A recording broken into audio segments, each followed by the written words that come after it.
চরম দারিদ্র্যের অভিশাপ, সন্তান বিক্রির অভিযোগ, মানসিক অবসাদে চরম সিদ্ধান্ত দিনমজুর পিতার। ধর্মনগরে চাঞ্চল্য।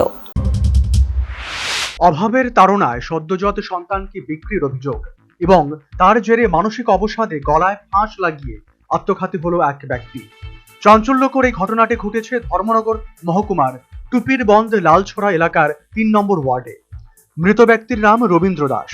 এই ঘটনাকে কেন্দ্র করে গোটা এলাকায় শোকের ছায়া নেমে এসেছে। পেশায় দিনমজুর রবীন্দ্র দাসের পরিবারে 2 সন্তান, স্ত্রী ও বৃদ্ধা মা রয়েছেন।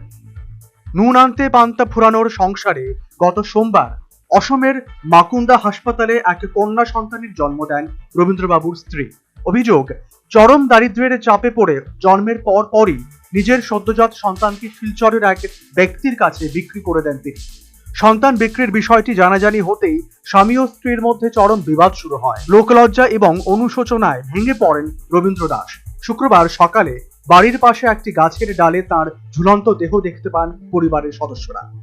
খবর দেওয়া হয় ধর্মনগর থানায়।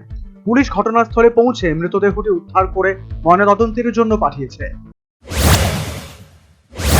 ডিজিজের নাম হচ্ছে Rabindra Das, son of late Jitendra Das, Tupirband Lalchhara colony, ward number 3।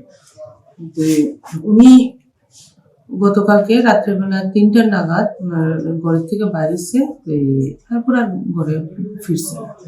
তারপর গিয়ে ওনার মিসেস ওনার খোঁজাখুঁজি করে, আত্মীয় স্বজন খোঁজাখুঁজি করে হ্যাঙ্গিং পায়। এখন প্রাথমিক তদন্তে কি বেরিয়েছে? এখন প্রাথমিক তো এখানে যতটুকু ইয়েতে আমরা হ্যাঙ্গিং এ পাওয়া গেছে, এখন পোস্টমর্টমের জন্য হসপিটালে। এদিকে সন্তান বিক্রির বিষয়টি স্বীকার করেছে মৃত রবীন্দ্র দাসের স্ত্রী। শুনুন সেই স্বীকারোক্তি। সোমবারে কোন জায়গা? মাকুন্দা। বাচ্চারা কই এখন?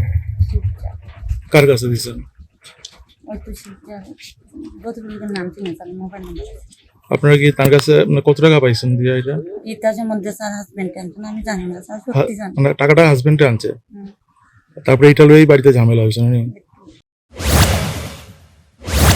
এই ঘটনায় ধর্মনগর আরক্ষা প্রশাসনের ভূমিকা নিয়ে দানা বেঁধেছে রহস্য। অভিযোগ উঠেছে, ঘটনার দীর্ঘ সময় পর পুলিশ ঘটনাস্থলে পৌঁছায়। এছাড়া সন্তান বিক্রির মতো গুরুতর বিষয় সামনে আসলেও সংবাদ মাধ্যমের কাছে এ নিয়ে মুখ খুলতে নারাজ পুলিশ কর্তারা। প্রশাসনের এই নীরবতা নিয়ে জনমনে নানা প্রশ্ন ও সন্দেহের দানা বাঁধছে। সত্যি কি সত্যি না, ওটা ইনভেস্টিগেশন চলবে। যদি এরকম হয়ে থাকে তাহলে ওটা বেআইনি।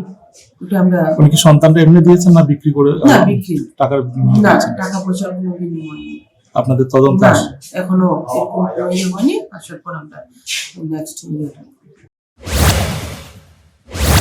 একদিকে দারিদ্র্যের চরম কষাঘাত, অন্যদিকে প্রশাসনের রহস্যজনক নীরবতা, সব মিলিয়ে টুপিরবন্দ লালছড়া এলাকায় বর্তমানে থমথমে পরিস্থিতি বিরাজ করছে।